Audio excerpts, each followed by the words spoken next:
Good evening, ladies and gentlemen, and welcome on Polemic Plus on La Télévision du Monde. Today on this program we have a guest, and our guest is Magloire Kwati. Bonsoir, monsieur Kwati. Bonsoir, monsieur. Comment vous allez? Très bien. Vous êtes président d'un parti politique, l'Alliance démocratique des handicapés et sympathisants du Cameroun. Exact. Pourquoi avoir créé ce parti politique? Très bien. J'ai créé ce parti en 2016. En 2016, lorsque j'ai décidé, n'est-ce pas, de me préparer pour quitter le RDPC. Parce qu'on avait une vision, n'est-ce pas, de pouvoir nous constituer en une organisation au sein du RDPC. Parce qu'on avait estimé que le RDPC est un parti au pouvoir et qu'il fallait se rapprocher d'eux pour être mieux entendus. Constitué, n'est-ce pas, nous avons fait un règlement intérieur avec l'idéologie, avec les idées qu'on a contenues dans les tests et qu'on a mis même un bureau en place transitoire qui devait gérer, n'est-ce pas, mais implémenter, n'est-ce pas, ce programme pendant 3 ans. Mais malheureusement, j'ai pris le dossier, je suis allé à Yaoundé. À l'époque, la direction du comité central était au palais du Congrès. Nous avons déposé déjà ça, c'est resté lettre morte. Et comme nous avons pensé qu'il faudrait, n'est-ce pas, que la personne handicapée puisse aussi être intégrée dans la gestion des affaires publiques, qu'il ne devait pas être seulement limité dans les actions humanitaires, dans l'assistanat. Alors, en ce moment, j'ai donc décidé de démissionner du RDPC et de créer ce parti. Parce que nous avons estimé que l'handicap, ça peut être physique, mais c'est la tête qui travaille. Donc, nous avons quelque chose aussi à apporter dans la société. Voilà pourquoi nous avons créé. Vous avez milité dans le RDPC pendant combien de temps? J'ai milité dans le RDP pendant 15 ans comme président du comité de base. Oui. Où? J'ai milité à Douala 5e et à Douala 4e. À Douala 5e, j'étais avec mon président Maurice Ketcheme dans la sous-section Bepanda lycée. Mon comité de base tournait 1. Et à Bonabiri, sous-section Ndobo, mon président était Mbamba, Ndobo 10. Donc, le président, vous allez partir des archives, vous allez constater que j'ai été régulièrement élu. C'est la forme de cette frustration. Exactement, c'est la forme. Donc ça veut dire au sein de l'RDP, c'est un parti que vous avez milité pendant plus de 15 ans. Oui, espérant il n'y a pas la place pour les handicapés. Il n'y a pas la place pour les handicapés parce qu'ils ne sont pas pris en compte. Voilà pourquoi j'ai donc pensé qu'il fallait. Mais comment vous faites pendant ces 15 ans? Oui, on militait, on laissait un esprit parce qu'il y avait des propositions. Je vous ai dit que je veux faire un projet, apporter une idée qu'on n'a pas prise en compte. Il fallait que je démissionne. Vous êtes allé rencontrer J'ai déposé les dossiers avec décharge au comité central qui siégeait au palais du Congrès. Jusqu'à nos jours, je n'ai pas eu de suite. J'ai donc trouvé que vraiment je n'ai pas de place parce que c'était pour moi-même. Je pouvais me signer, peut-être jongler comme on le fait dans la plupart dans les partis, surtout au RDPC. Vous êtes un jongleur? Non, je dis on pouvait jongler, c'est-à-dire que trouver mon compte. Mais j'ai trouvé qu'il fallait que je porte, n'est-ce pas, la préoccupation des handicapés dans l'ensemble. Voilà pourquoi j'ai rassemblé certains handicapés autour de nous. Nous avons créé ce parti. Déposer le document au comité central, est-ce que c'était suffisant? Est-ce que vous avez suivi?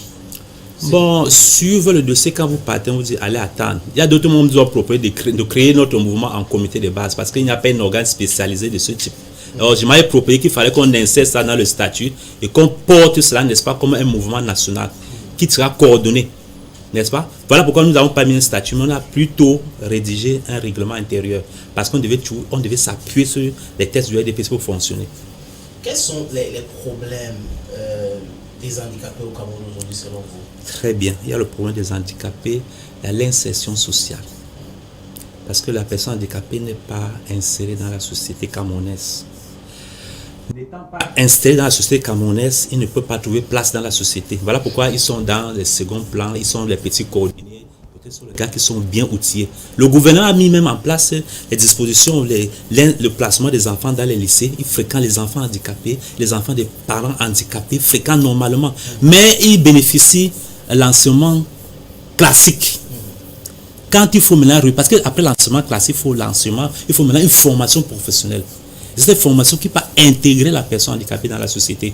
Il aura une place. Mais quand tel n'est pas le cas, bon, vous voyez que le gouvernement a déjà fait. C'est un gouvernement LDPC que vous avez soutenu pendant. Je n'ai pas dit que je vous ai dit que, n'est-ce pas, la formation classique ne peut pas aider une personne. Quand tu as le diplôme, la licence, le probatoire, et que tu n'as pas une formation professionnelle qui va c'est ça qui va te donner de l'emploi. Et c'est à partir de que toi, tu vas te trouver ta place dans la société. C'est ça que je sens dire que ça manque. Ça, c'est d'un. Et de deux, la personne handicapée n'est pas prise en compte, n'est-ce pas, dans la gestion des affaires publiques. Nous n'avons pas des conseillers municipaux. Nous n'avons pas les députés. Nous n'avons pas les sénateurs. Alors, c'est lorsqu'il y a ce qu'on appelle une représentativité que vos problèmes sont pris en compte. Donc c'est là le véritable problème. C'est en somme que nous en sommes. Et là, ça c'est un, deux. C'est tout. C'est le problème. Les problèmes que font face les handicapés au Cameroun, selon. Mais je crois que c'est les deux axes là, n'est-ce pas, qui améliorent les autres conditions de vie de l'homme. Les deux axes là. La formation. Il faut avoir un député handicapé. Non, quand je dis député handicapé, parce que lui, il pourra. Je vous prends un exemple. Sur le plan de par exemple, quand on parle un peu du code électoral, je prends l'exemple du code électoral. Vous allez voir que le code électoral a 299 articles. Mais on n'a pas pris en compte. L'accessibilité de la personne handicapée. On n'a pas pris en compte la personne handicapée dans le code électoral. Vous voyez un peu, donc nous ne sommes pas véritablement. Et si la personne handicapée nous avons créé un parti politique. Si aujourd'hui, vous allez voir que dans les bureaux de vote, c'est les grâces, les faveurs qu'on nous accorde. Parce que on va voir un handicapé, peut-être il va se retrouver au 5e niveau. Hein? Mais on n'a pas pris en compte quels sont les moyens qui vont le permettre d'aller remplir son devoir civil. Il y a autant de choses. C'est parce que nous ne sommes pas auprès des décideurs. Or, mon souhait aujourd'hui, c'est de voir nous avons 360 communes. Si chaque handicapé, ne serait un seul handicapé dans chaque commune, ça ferait 360 personnes handicapées qui seraient en train d'apporter plus ou moins leur contribution à la gestion de la cité. Dans chaque commune, maintenant, la personne qui est auprès du conseil communal va porter le problème de chaque handicapé dans cet environ-là, auprès du maire, auprès de l'instance communale, et n'importe comment, il y aura quelque chose qui va bouger, Donc c'est un peu dans ce sens que nous sommes en train de... Depuis la création de votre formation politique, est-ce que vous avez l'impression que les personnes handicapées et non handicapées adhèrent à votre discours? Oui, je vais vous dire une chose. La personne handicapée est mesurée par les législateurs. Comment ça? Ils vivent dans la précarité. Ils ne peuvent pas défendre leurs droits. Parce que le législateur a mis un mot. Mais tout le monde a des difficultés. Oui, je vous explique.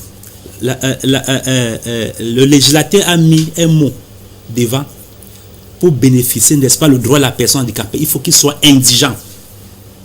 Vous voyez un peu, les handicapés sont frustrés. Ils vivent vraiment dans la misère, la pauvreté. Vous êtes journaliste, vous allez, la plupart des handicapés vivent encore chez eux avec les femmes et les enfants.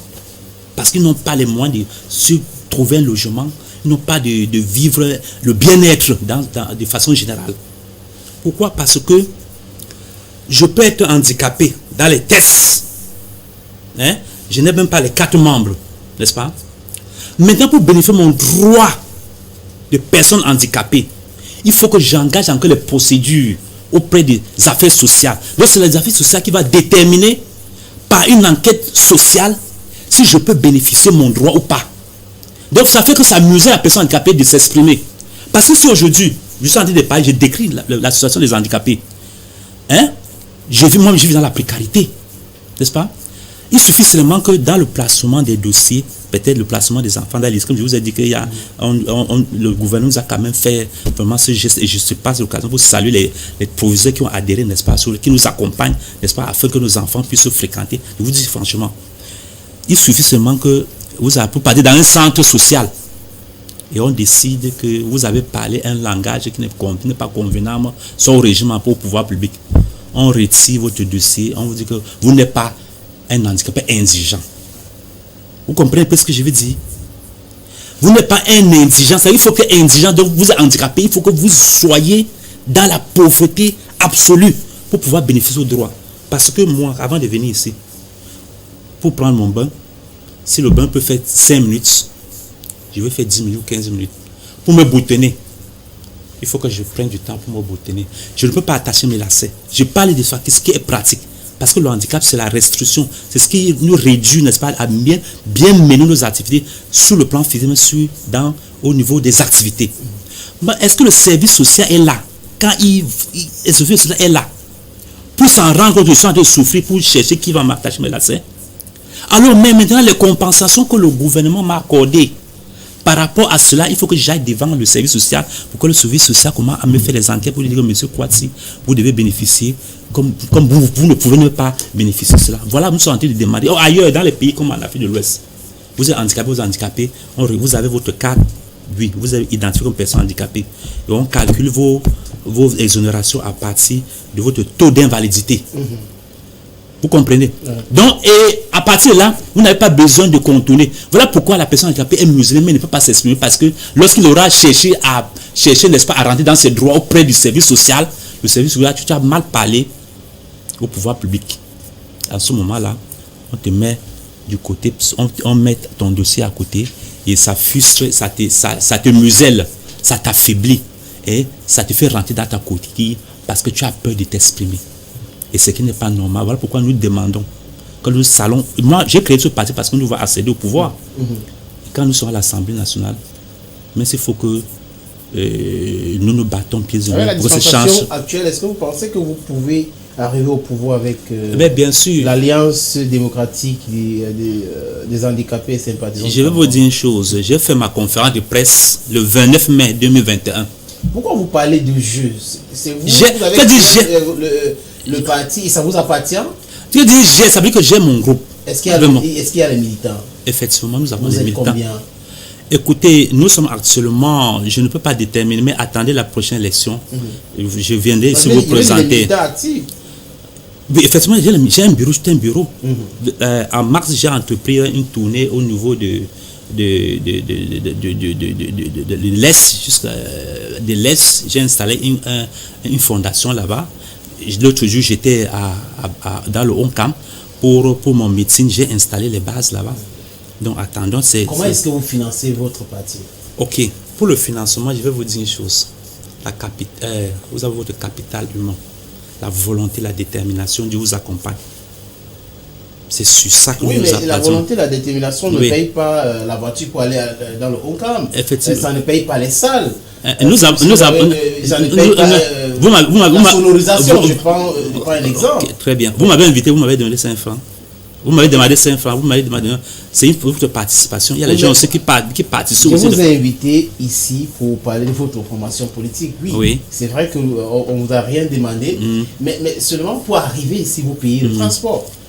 C'est ça qui est la question. Écoutez, vous pensez le nous avons les cartes de compte, nous avons des cartes de cotisation, les cartes de soutien que nous plaçons au pied de bienfaiteurs et qui nous accompagnent, n'est-ce pas, dans nos missions. J'ai les cartes de soutien, les cartes de cotisation, les cartes d'adhésion. Nous sommes en train de vendre. Et il y a aussi les bienfaiteurs qui veulent nous accompagner, qui nous soutiennent de façon d'une manière ou d'une autre. Voilà, la question a tout son sens maintenant. Très bien. Vous avez les cartes d'adhésion. Il y a combien de membres actifs? Ok, dans le haut niveau des membres actifs, je peux vous dire que tous les jours, les gens s'adhèrent à mon parti. Et actuellement, nous avons mis sur pied un forum. Et je ne peux pas vous déployer mes cartes. Et actuellement aussi, je suis en train de travailler avec les associations des associations des personnes handicapées pour mettre sur pied un fichier national. Au moment venu, nous allons les exploiter. Et est-ce que quand vous quittez le RDPC, Oui. en tant que militant dans le RDPC, vous avez milité 15 ans quand même, Oui. et vous trouvez que c'est un peu difficile, la personne handicapée n'est pas prise en compte? Oui. Oui, par les politiques de ce parti politique. Oui. Pourquoi est-ce que vous avez créé un parti au lieu d'aller... Est-ce qu'il n'y a pas un autre parti politique qui pense aux handicapés au Cameroun?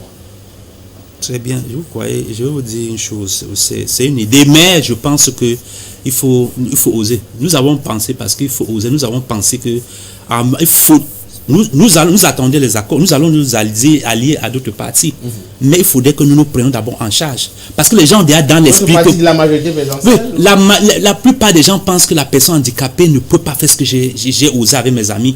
Ils pensent seulement qu'ils sont là pour être assistés. Ils doivent seulement bénéficier des actions humanitaires. Non, il faut dépasser là et oser. Je vous ai dit que pendant la conférence de presse que nous avons organisée à Neubel le 29 mai, nous avons annoncé notre candidature à la présidentielle. Nous sommes postulants pour les prochaines élections présidentielles. Nous visons loin. Donc il faut oser, il faut pas seulement se limiter, il faut seulement se plier sur les autres. Nous pouvons nous prendre aussi en charge. Voilà dans ce sens que nous avons créé ce parti et ça a été de faire son bonhomme de chemin. Ça existe depuis combien de temps aujourd'hui?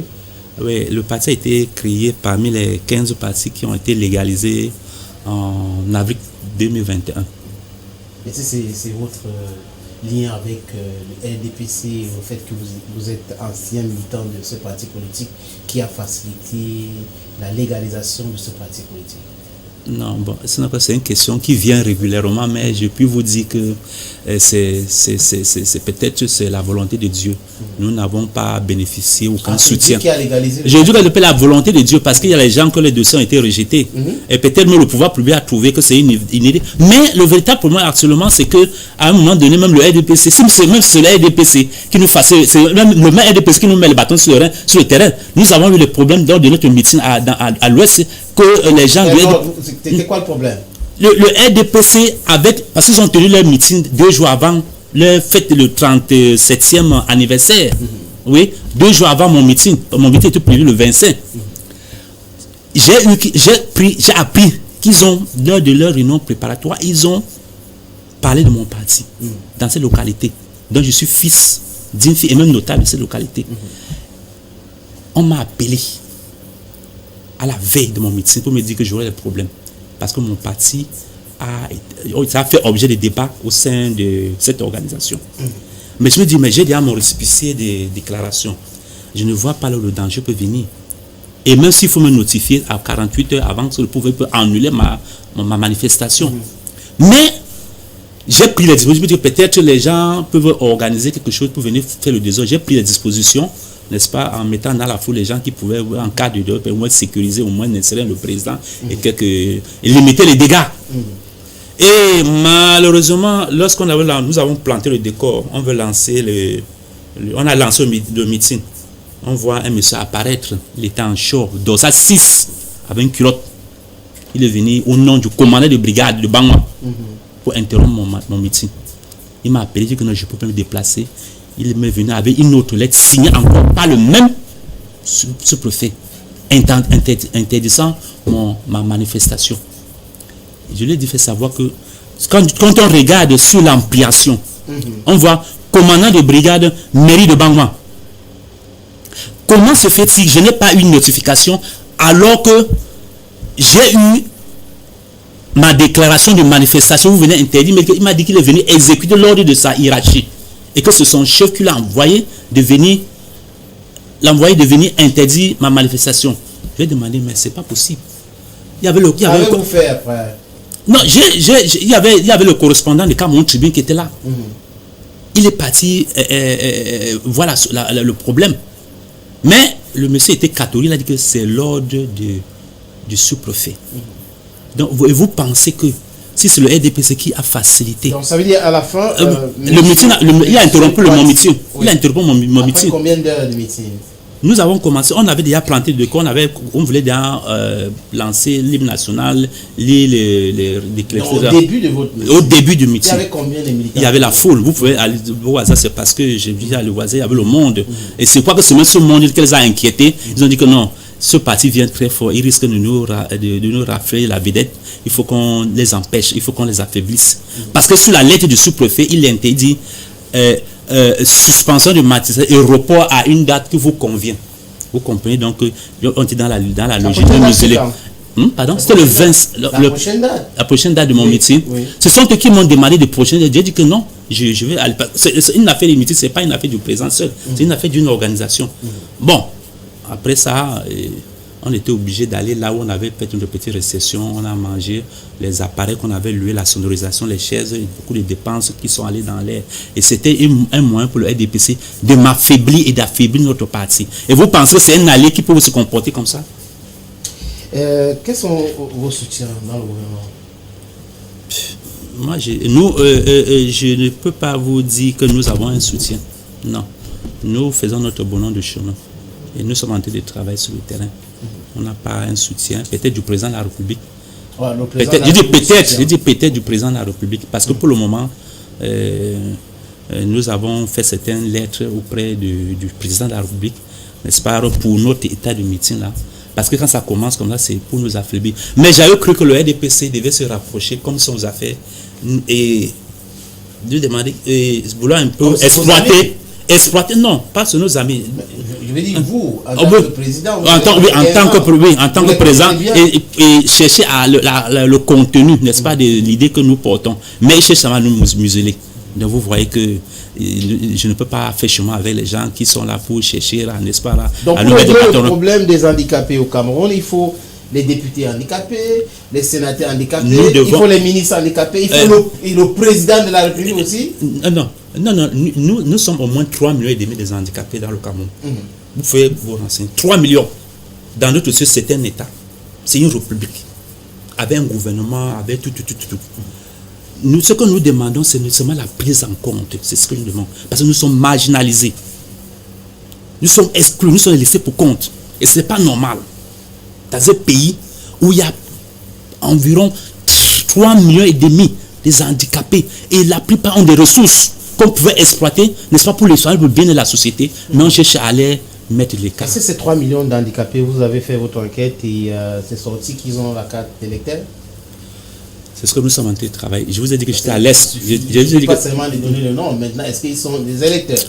Vraiment, je ne sais pas, je n'ai pas les dernières données là, ce que j'allais vous donner, parce que la dernière fois, lorsque dans les élections précédentes, là, nous étions sur le terrain pour amener les handicapés, et même faciliter les handicapés à les amener sur le lieu le siège. Que vous voulez faire maintenant, c'est ce que nous sommes en train de les éduquer, les sensibiliser à s'inscrire massivement sur la liste électorale. Je pense que s'ils s'inscrivent massivement sur la liste électorale, nous aurons un mot à dire pendant les différentes échéances électorales. Est-ce que vous avez l'idée à présent combien d'handicapés sont dans le littoral ou Douala et différentes villes du Cameroun? C'est pour ça que parce qu'il faut je vous ai dit que dans ce sens pour avoir des postes. J'ai dit que j'étais à Kousseri en mars. Nous sommes en train de travailler vers le nord pour redescendre. Le moment venu, je vais vous présenter le rapport. Ça va vous prendre combien de temps pour faire ce travail? Oui, c'est pour très bientôt aussi. Les élections, c'est pour très bientôt, mais nous tenons compte du calendrier électoral avant de faire ce travail. Ok, dites-moi de façon personnelle, est-ce que vous êtes né comme ça ou il y a eu un accident? Il y a une déformation congénitale. Okay. C'est une déformation congénitale. Donc, dès le bas âge, j'ai commencé, je me suis adapté. Vous savez, lorsqu'on a la volonté, on se prépare. L'éducation aussi des parents m'ont amené, n'est-ce pas, à ne pas trop, n'est-ce pas, m'appuyer sur mon handicap, mais à penser que je suis comme un homme. Je suis un homme comme vous. Oui. Et quelles sont des difficultés que vous avez eues avec votre entourage, à l'école et tout ça? Oui, les difficultés, vraiment, c'est le regard que la société pose sur la personne handicapée, même qui est même le véritable problème des personnes handicapées. Je ne parle pas de moi. Il y a même dans les soucis, dans les familles, que lorsque les familles organisent des fêtes ou bien un invité vient à la maison, il y a les familles qui partent peut-être enfermer ces personnes handicapées pour ne pas faire honte. Non, pas mon cas, mais j'ai décrit ce que je connais. Pour moi, non. Mes parents m'ont bien éduqué, m'ont aimé, m'ont donné tout ce que je pouvais à leur niveau. Donc, j'ai dit, dans la plupart des cas, c'est une honte pour certaines familles et même dans la propre famille, même, ils sont victimes de leur handicap. C'est ce que nous déplorons. Okay, ladies and gentlemen, we'll take this a little transition for Gaye and Jimmy Gedna to install, to come here and replace me and ask questions to Kwati Magloire in the slot Intimity.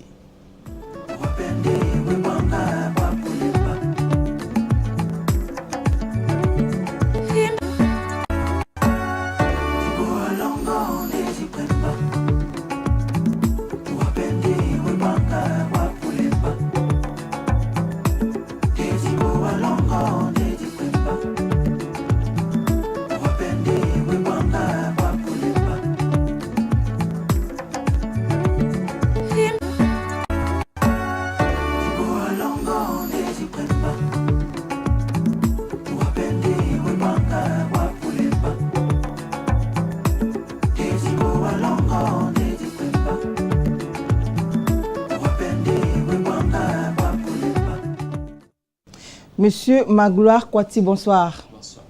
Alors, vous avez fait déjà la première partie avec le sénateur, vous avez parlé de politique, mais avec moi, on va parler de votre côté jardin.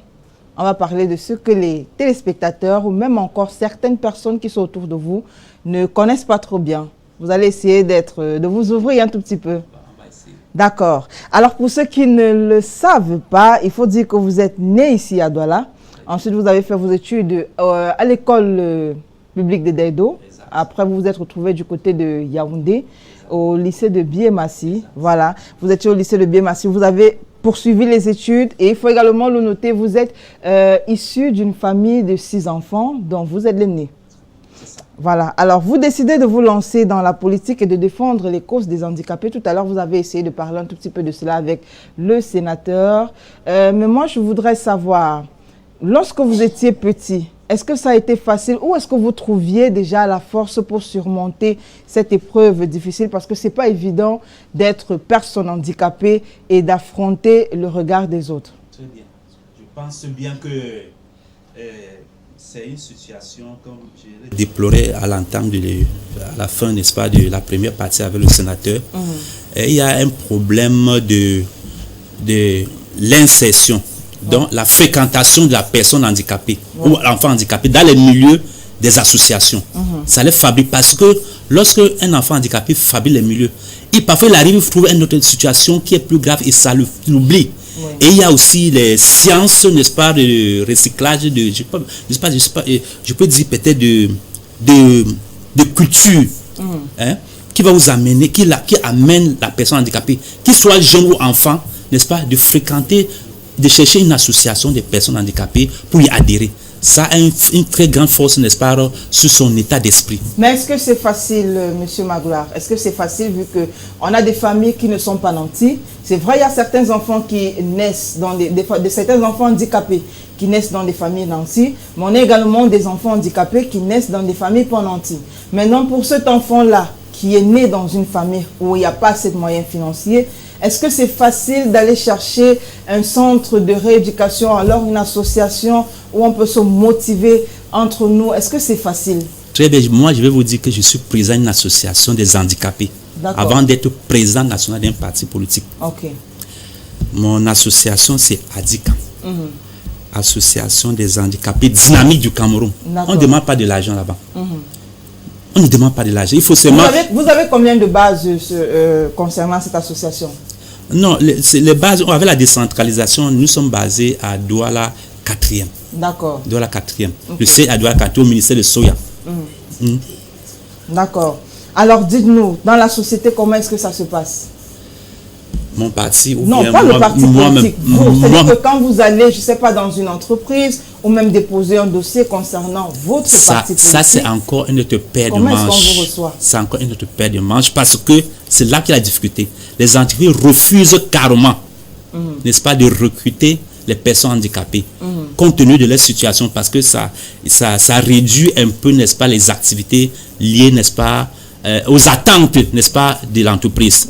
Voilà pourquoi nous avons dit que si le gouvernement pouvait nous comprendre à un moment donné, n'est-ce pas, parce que nous avons ce qu'on appelle 3 sur 10 et 3 sur 60. 3 sur 60, sur chaque entreprise qui a déjà 60 personnes, vous voyez, qui perçoivent le salaire avec un bulletin, sur 60, il faut au moins 3 personnes D'accord. comme personnes handicapées. Et que cela doit être régulé avec un observatoire. Ça permettra, n'est-ce pas, que la personne handicapée puisse aussi trouver, tant soit peu, n'est-ce pas, une place. Les entreprises ne reculent pas. Voilà pourquoi la plupart mettent les activités libérales. Ouais. Oui, les activités libérales, parce qu'ils ont la difficulté d'être acceptés par... Et vos homologues présidents, avec eux, comment ça se passe? Non, c'est Président des autres partis politiques, bien sûr. Comment est-ce qu'il y a la relation? Est-ce que c'est fluide? Est-ce que c'est difficile? Est-ce qu'on vous accepte facilement? Très bien. Je vais vous dire que tous les partis politiques ont un programme lié à la personne. Mais ça demande, c'est un problème d'implémentation. Non, là, je ne suis pas en train de parler du programme. Je veux dire, imaginons que vous êtes en train d'aller déposer un dossier dans un quartier X et là-bas, il y a un homologue président, un autre président d'un parti politique. Et certainement, vous le connaissez. Est-ce que la relation entre vous et lui est facile? Parce que, bon, bien sûr, en tenant compte de votre état physique, est-ce que c'est facile? Est-ce qu'il est distant? Est-ce que ces personnes-là vous acceptent facilement? Non, là, seulement, il n'y a pas de problème. D'accord. Il n'y a pas de problème, franchement, il n'y a pas de problème. Il y a la convivialité, il y a l'entente, il y a la sympathie. Non, vraiment, il n'y a pas de problème à ce niveau. D'accord. Il n'y a pas de problème. Alors, si on s'intéresse un peu à votre vie, genre, est-ce que vous êtes marié, vous êtes célibataire, vous êtes en couple, est-ce que vous êtes divorcé? Monsieur Magloire Kwati est dans quelle situation? Je suis marié. J'ai une très belle femme. D'accord. Marié de façon traditionnellement, Ouais. coutumièrement, sur le plan coutumier, et marié à l'état civil. C'est une femme complète. Son nom c'est Kwati Nadine. Très belle femme. D'accord. On va passer la mère de mes enfants. Le coucou à Madame Kwati Nadine qui nous regarde certainement. Papa de combien d'enfants? J'ai exactement 4. 4 enfants. Oui. Alors, est-ce que vous pouvez nous raconter votre première rencontre? Oui, avec madame, c'est ça? Oui. Avec madame, oui. Vous savez, j'ai fait dans la sonorisation. D'accord. J'ai fait dans la sonorisation. Et c'est au cours. C'était quand vous étiez DJ? J'avais les appareils d'animation. Je faisais dans tout ça, même la photographie. Donc, et c'est au cours d'un ami à moi, d'un ami du quartier, au village, à Bangwa, que nous avons décidé que chacun devait apporter sa contribution pour qu'on aille l'assister parce qu'il est revenu. Et c'est pendant cette cérémonie, que je l'ai rencontré et ça a commencé jusqu'à nos jours. Et ça s'est passé comment? Bon, là vous lui avez dit, ma chérie, tu es belle, on connaît tout ce déjà dans la salle, comme je te le disais, c'est parce que c'était la famille, les amis se connaissent. Elle a dansé avec tous mes frères, mais sauf moi. D'accord. Je sais pas si c'était l'importance. On dit souvent trivialement que l'amour commence par la haine. C'est en ce moment que j'ai appelé me conseiller, dit que bon, ton nom c'est Boniface Mungwe. Il dit que bon, cette fille-là, vraiment, il faut que je puisse vraiment être avec elle. Est-ce que vous êtes timide? Non, je ne suis pas timide. Donc vous l'avez affronté, vous l'avez déclaré son sentiment. J'ai même approché de ce soir, même pour qu'on passe quelque part de danser, elle a refusé. Mais elle a dansé avec mes frères, avec tout le monde, sauf moi. Donc c'était une façon aussi, c'est de monter aussi votre autorité. Mon autorité, que j'ai incité que bon, ça ne peut pas se terminer. Mais est-ce que ça a été difficile, cette relation-là? Bon, avant la concrétisation, bien sûr. Est-ce que les débuts ont été difficiles? Est-ce qu'il y a eu des personnes qui ont essayé de la décourager, de la séparer de vous? Bon, comme tout dans la société, il y a toujours les gens qui cherchent, n'est-ce pas, d'autres qui cherchent aussi à détruire. Mais de façon générale, non. Okay. Non. Sa famille m'a accepté, les deux familles sont rencontrées, nous avons scellé, ça s'est passé très bien. Ça s'est soldé, comme je vous ai dit, avec quatre enfants. Alors racontez-nous votre quotidien, monsieur Magloire. Ça se passe comment? Quand vous vous levez le matin, qu'est-ce que vous faites? Bien sûr, on ne parle pas, je sais pas, on ne parle pas trop de politique, mais qu'est-ce que vous faites dans l'ensemble, de façon générale? Quand je me lève, que tout homme, n'est-ce pas, c'est de prendre mon petit bain. Et après, si j'ai mon petit déjeuner, je veille si les enfants sont partis à l'école. Et d'ailleurs, très tôt le matin, je les réveille s'ils peuvent encore réviser les cours. Et après, je sors aussi pour me débrouiller. D'accord. Alors, maintenant, concernant l'alimentation, quel est votre plat préféré? Mon plat préféré, c'est le macabo râpé, avec la sauce blanche. Macabo râpé, sauce blanche. De temps en temps, est-ce que vous assistez, madame, à la cuisine? Vraiment, mon temps est parfois très serré. Bon, sinon Mais il y a quand même la galanterie. Oui, Oui, à l'époque, je faisais ça quand nous étions seuls, on n'avait pas d'enfants. Je partais m'écraser. Oui. Je faisais les choses, je faisais comme mais un est-ce que petit quand coup. vous alliez écraser à l'époque, là, on ne se moquait pas de vos quartiers pour dire ah, le monsieur là, vraiment, il est le Tinda de sa femme? Non, à ce moment-là, ça ne causait pas problème parce que nous étions tous, c'est rien qu'à deux. Et non, mais on sait comment ça se passe dans certains quartiers. Oui, mais de nos jours, bon, sinon que les enfants sont grands, même les habits parfois, mais là, mais ma fille aînée, elle fait déjà la classe de terminale. Oui, elle a 18 ans aujourd'hui. Oui, elle est au lycée de Deido, de Kwati Aïcha, que j'ai la salue en passage. Alors, monsieur Magloire, racontez-nous un peu. Souvent, là, quand vous voulez vous retrouver, c'est-à-dire que, bon, tout homme à un moment a ses instants de romantisme. Oui. Quand vous voulez vous retrouver, ça se passe comment? Oui, et quand je veux me retrouver avec elle, je n'arrive même pas là, mais je l'appelle, me trouve là où je me trouve. S'il y a un petit poisson qu'on peut manger, perd le temps.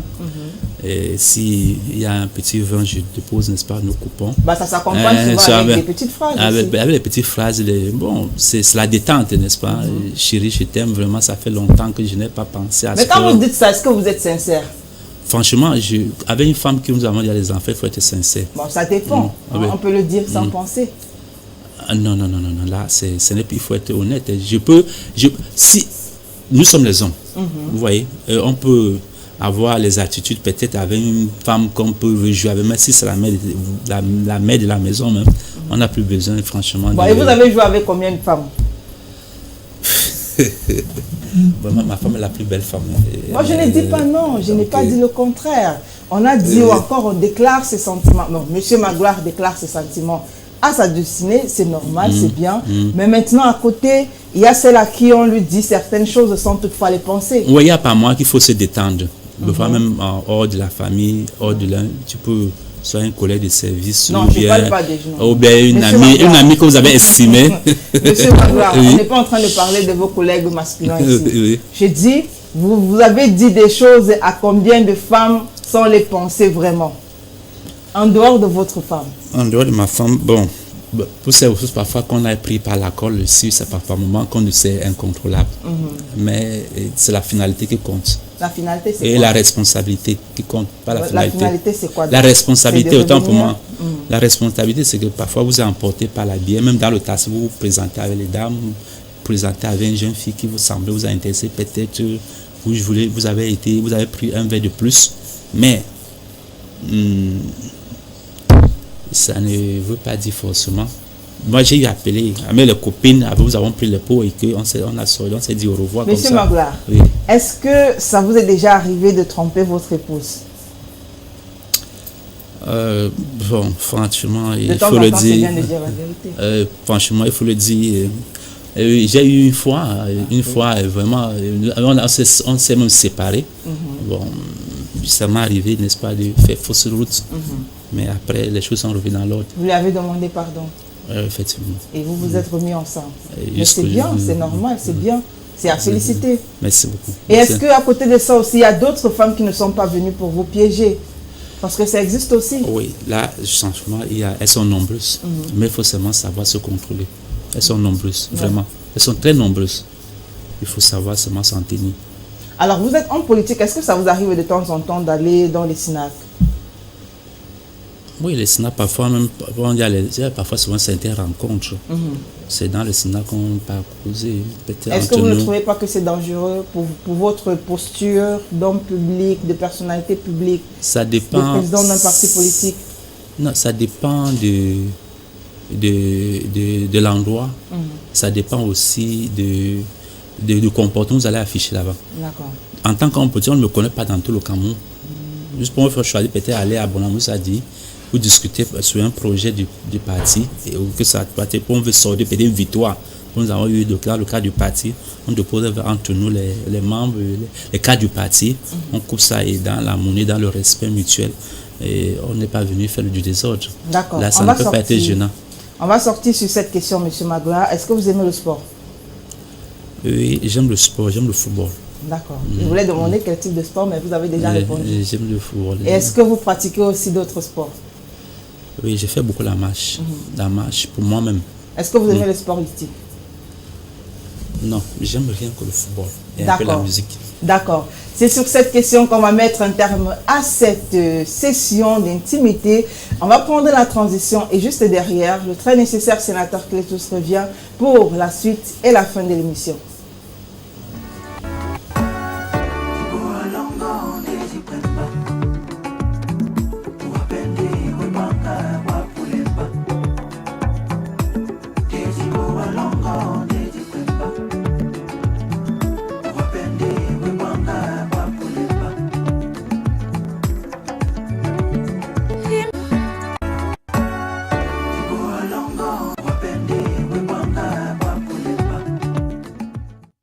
Monsieur Kwati, c'était combien avec Gaël?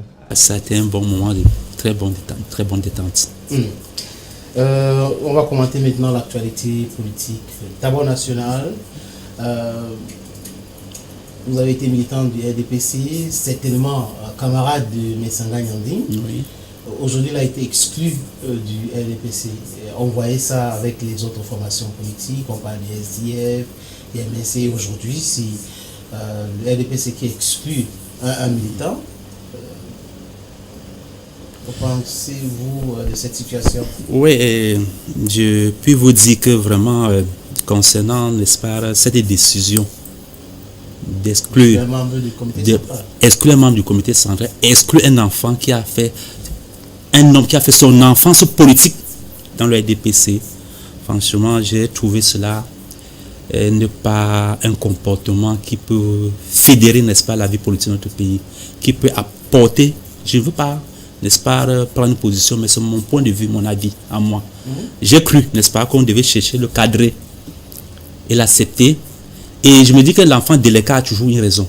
Donc ça veut dire qu'il est délinquant? Non, je prends un exemple, à partir de ce que, n'est-ce pas, les chefs d'accusation qu'il a supporté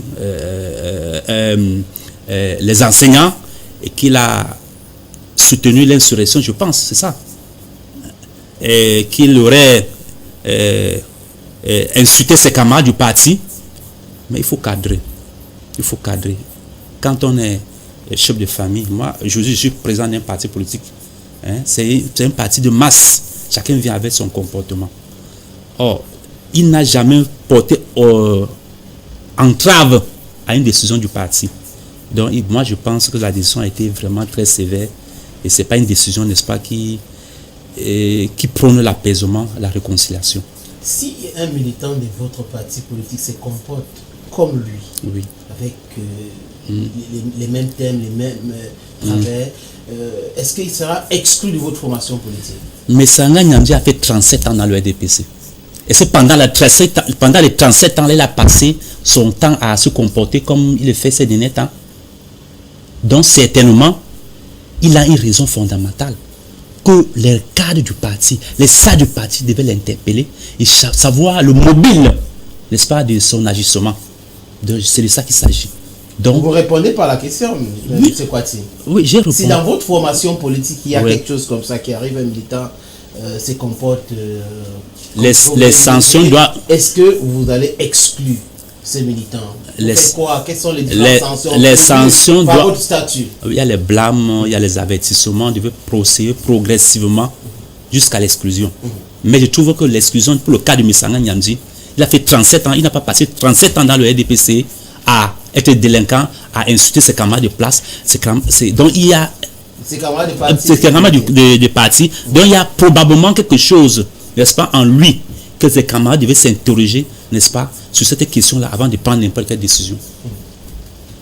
Et aujourd'hui, vous êtes sur les réseaux sociaux, n'est-ce pas? Effectivement. Si vous arrivez au pouvoir, est-ce que vous comptez réguler les réseaux sociaux? Si oui, comment comptez-vous Oui, pour les réseaux sociaux, je pense que vraiment, même en Europe, on a les difficultés, n'est-ce pas, de contrôler ces choses-là. Mais il faut seulement conscientiser les uns les autres, n'est-ce pas, par rapport à leur comportement. C'est ce que je ferai. Il faut seulement conscientiser. Il faut sensibiliser, éduquer, n'est-ce pas? Parce que les informations qu'on publie peuvent construire comme ça peut aussi détruire. Ouais. Donc il faut avoir un comportement responsable. Et c'est de ça qu'il s'agit. en amenant les uns les autres à comprendre que lorsque vous faites les données, les informations, et que ces informations-là, si vous n'avez pas l'esprit de citoyenneté, cela peut porter un préjudice grave. C'est ça pour la société. Vous avez dit tout à l'heure que vous êtes un footeur. Vous aimez le foot? C'est effectivement. Le football. Oui. Et les Lions indomptables? Les Lions indomptables, c'est... Vous regardez les matchs des Lions, n'est-ce pas? Effectivement. Vous avez regardé le dernier match des Lions pour les qualifications pour le mondial au Qatar? Algérie, oui. Blida. Ah oui, Algérie, oui. Et les Algériens qui pensent que le Cameroun aurait acheté ces matchs-là. Je n'aime pas juger le comportement, mais je pense que... Oui, peut-être on n'a pas fini. Oui, allez-y. Mais la raison, c'est que dans la plupart des cas, nos compatriotes, nos frères de cette zone maghrébine ont toujours tendance, n'est-ce pas? Même la dernière fois, quand j'étais ici, ils ont été... L'Algérie a été une caillou dans la chaussure de la CAF. Donc vous comprenez donc que ils ont ce comportement, ils ont le manque de fair play. Ils accusent l'arbitre. Ils accusent les arbitres, ils ont toujours à se plaindre. Ils étaient payés. Parfois même, ils arrivent à un moment que s'ils gagnent, le mec commence à tomber. Ils n'ont pas l'esprit de fair play, c'est l'esprit de fair play qui manque. Ce n'est pas que le match était correct, on a validé. Vous avez suivi aussi les déclarations du sélectionneur de Fennec de l'Algérie, Jamel? J'ai suivi ces déclarations, mais je vous dis que c'est un manque de fair play. Il faut avoir la culture de fair play. Ça me fait mal quand un Algérien parle des Africains comme si le Maghreb était dans un autre continent et l'Afrique c'est un autre continent. C'est parce que je ne voulais pas directement mettre, n'est-ce pas, les guilles, n'est-ce pas, sur le bout de la serre, parce que ces frères de l'Afrique de l'Ouest ont un comportement du Maghreb, ont un comportement vraiment antiraciste. Ils sont racistes. Ils sont racistes. Que ce soit les Algériens, les Égyptiens, ces gens-là sont racistes. Et je pense que c'est un devoir, n'est-ce pas, pour notre organisation africaine, n'est-ce pas, d'essayer de corriger et d'essayer de voir pour que, n'est-ce pas, nous vivons dans notre continent en harmonie. Et au Mali? Oui, la situation au Mali, je crois que c'est la libération de l'Afrique, la vraie indépendance de l'Afrique est en train de s'annoncer côté du Bamako. C'est une bonne chose. L'Afrique est en train de se libérer. L'Afrique est en train de se libérer. Et vraiment, ils ont atteint le niveau qu'aucun pays n'a osé. Je crois que vraiment, ils sont à féliciter. Je pense qu'ils ont mon soutien par rapport, n'est-ce pas, aux mesures qu'ils sont en train de prendre pour avoir leur souveraineté, leur vraie indépendance. Vous félicitez l'Alliance démocratique des handicapés et sympathisants du Cameroun, aussi le président Paul Biya, avoir signé les accords militaires avec la Russie? Effectivement, il faut diversifier. Parce que le Mali a commencé comme ça. Il faut diversifier, n'est-ce pas, les partenaires. Il ne faudrait pas penser que le Cameroun est un chasse gardée, n'est-ce pas, ou bien un champ privé, n'est-ce pas, de telle ou telle colonie. Non, c'est pas ça. Aujourd'hui, je pense que ce que même les Russes sont en train de faire, ça nous amène à croire que les demain, l'Afrique aura aussi un mot à dire, n'est-ce pas, sur la scène nationale et internationale. Avant-dernière question, la guerre en Ukraine, quelle est la position de votre parti? La guerre en Ukraine, je pense que c'est une guerre préventive. Pour moi. Donc la Russie est en train de mener une guerre préventive. Oui. Et je pense que tout État a le droit de se prévenir, de veiller, n'est-ce pas, au bien à son territoire et à ses citoyens. Je pense que c'est ça que Poutine est en train de faire. Donc vous comprenez Vladimir Poutine? Non, je le comprends très bien. Parce que les Occidentaux ont violé, après, n'est-ce pas, après le mur de Berlin, les accords de l'OTAN. Les accords qui ont été signés entre le bloc de l'Est et le bloc de l'Est, de ne pas traverser, n'est-ce pas, le bloc de l'Est. Ils ont déjà avalé tous les pays. Ils veulent encore avaler le pays proche de la Russie, qui est l'Ukraine. Je pense que la Russie est en train de prendre les dispositions, n'est-ce pas, pour pouvoir se mettre, n'est-ce pas, dans le confort absolu. Est-ce que la Russie pourrait gagner cette guerre? Parce qu'on voit la mobilisation de l'Occident. Plus de 40 pays contre la Russie en Ukraine qui sont en train de fournir ces pays des armes. Poutine a mesuré les enjeux. C'est un monsieur qui a mesuré les enjeux. Et il a de la chance qu'il a sa population derrière lui. Et je pense que il est en train d'entrer, il s'annonce en Afrique. Et si il ne tient pas bon, je pense que même ce que nous sommes en train de faire, nous allons subir cela très mal. Donc, il a mesuré suffisamment les enjeux. Je pense qu'il va sortir, il va en sortir très bien. Il sera vainqueur. Et ça serait bien pour l'Afrique. Ça va profiter de l'Afrique. Ça serait un pas, n'est-ce pas, pour l'Afrique aussi de pouvoir choisir et de pouvoir aussi, ça ne va pas se prier de la Russie pour tout se sécuriser. Parce que même le problème de l'autre chef d'État africain là, c'est parce que les Occidentaux les ont acceptés. Les gens qui truquent les élections, qui bafouent la Constitution, qui bafouent le truc, ils sont soutenus par ces gens parce qu'ils préservent les intérêts. Ça ne fait pas profiter au peuple. Le peuple Selon vous, qu'est-ce qui explique le fait que la jeunesse, pour la grande majorité africaine, soutienne Vladimir Poutine? Oui, parce que c'est un problème de conscientisation. C'est un problème d'éveil. Nous avons compris que ce qu'ils faisaient il y a à nos parents, à nos grands-parents, aujourd'hui, les choses ont évolué. Les mentalités ont évolué, l'éducation est montée, l'éveil de conscience en train de prendre corps. Nous ne pouvons pas continuer à accepter ça. Donc, Poutine est vraiment comme un justicier. Un justifié pour l'Afrique, même pour le monde. It was a pleasure having you, but we'll not let you go, Mr. President, without asking you the question on how you, as a president of a political party, the Democratic Alliance for the Handicapped Persons in Cameroon, will do to solve, if you happen to be the president of the Republic of Cameroon today, to solve the war in the Northwest and South region, the Anglophone war. Très bien. Oui, pour la question anglophone, si je suis président de la République, même si je ne le suis pas, j'ai mon avis et l'avis de mon parti par rapport à cette question. Et il ne faut pas tronquer l'histoire. Le Nord-Ouest, du moins la zone anglophone, a été un État indépendant, comme le Cameroun francophone. Et sur un accord qui était fondé sur le dialogue et l'amour que les deux pays, je dis bien les deux pays, si on s'en tient, n'est-ce pas, au protocole des Nations Unies, les deux pays se sont mis ensemble. Si aujourd'hui les choses connaissent des frustrations, connaissent certains fonctionnent plus bien, je pense que c'est dans cet esprit de dialogue-là que les protagonistes, ceux qui sont actuellement aux affaires, doivent s'asseoir dans le même esprit de dialogue pour mettre terme à cette question qui est en train d'affecter. Moi, je dis que c'est une guerre inutile qui ne profite pas aux Camerounais. Donc, c'est dans le dialogue et non pas la force militaire. Donc, voilà mon avis. Si je suis président de la République, c'est de mettre un dialogue sincère et inclusif. Thank you so very much for coming to the program. C'est moi qui vous remercie, monsieur le sénateur. Thank you so very much for watching the program, ladies and gentlemen. Gael was here with the slot Intimity. And the person who directed this program today, his name is Smith Abubakar. Behind the camera also had Lionel. Thank you for watching. We'll take the appointment again on La Télévision du Monde. Bye-bye for now.